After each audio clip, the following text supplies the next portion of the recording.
ഓം നമോ ഭഗവതേ വാസുദേവായ. പ്രിയ സജ്ജനങ്ങളെ, എല്ലാവർക്കും നമസ്കാരം.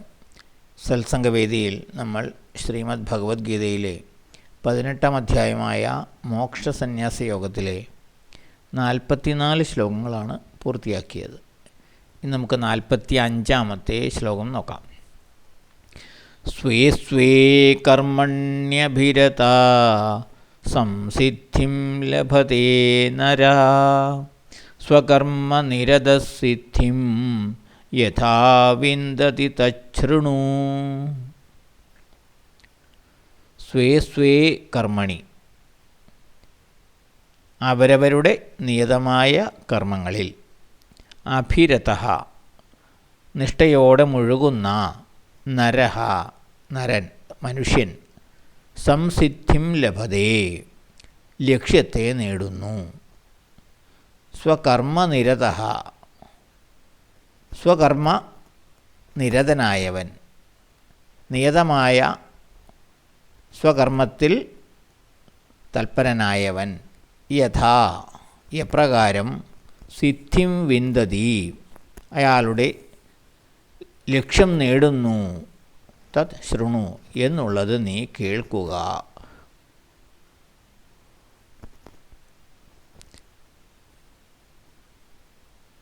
അവരവരുടെ നിയതമായ കർമ്മങ്ങളിൽ, സ്വാഭാവികമായ കർമ്മങ്ങളിൽ, അവനവനിൽ വന്നുചേരുന്ന സ്വാഭാവികമായ കർമ്മങ്ങളിൽ നിഷ്ഠയോടെ മുഴുകുന്ന മനുഷ്യർ അവരുടെ ലക്ഷ്യം നേടുന്നു.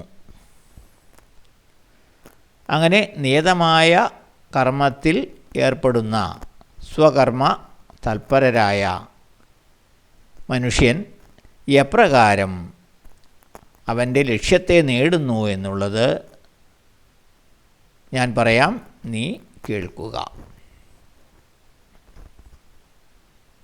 ഇതാണ് ഭഗവാൻ പറയുന്നത്.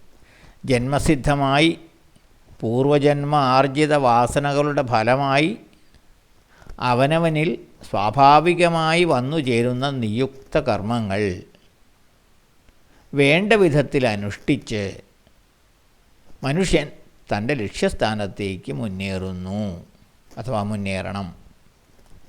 മനുഷ്യജന്മത്തിൻ്റെ ലക്ഷ്യമായ മുക്തിയിലേക്ക് മുന്നേറുവാൻ ഈ കർമ്മങ്ങൾ ചെയ്യണം, ഇന്ന കർമ്മങ്ങൾ ചെയ്യണം എന്ന് ഒരു നിർബന്ധവുമില്ല.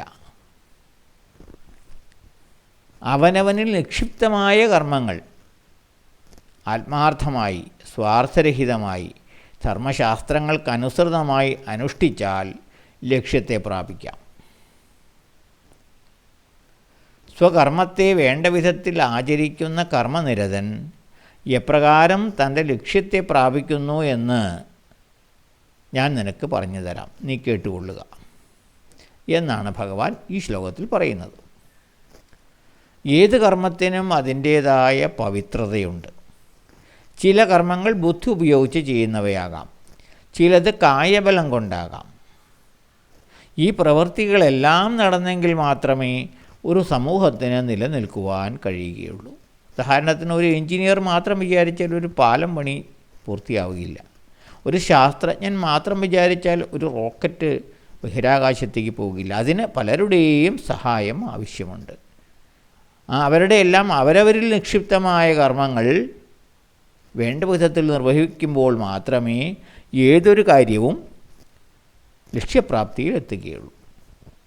അങ്ങനെ അവനവനിൽ നിക്ഷിപ്തമായ കർമ്മങ്ങൾ ഭംഗിയായി ചെയ്യുക എന്നുള്ളതാണ് ഒരുവൻ്റെ കർത്തവ്യം. അത് അവനെ പുരോഗതിയിലേക്ക് മാത്രമേ നയിക്കുകയുള്ളൂ.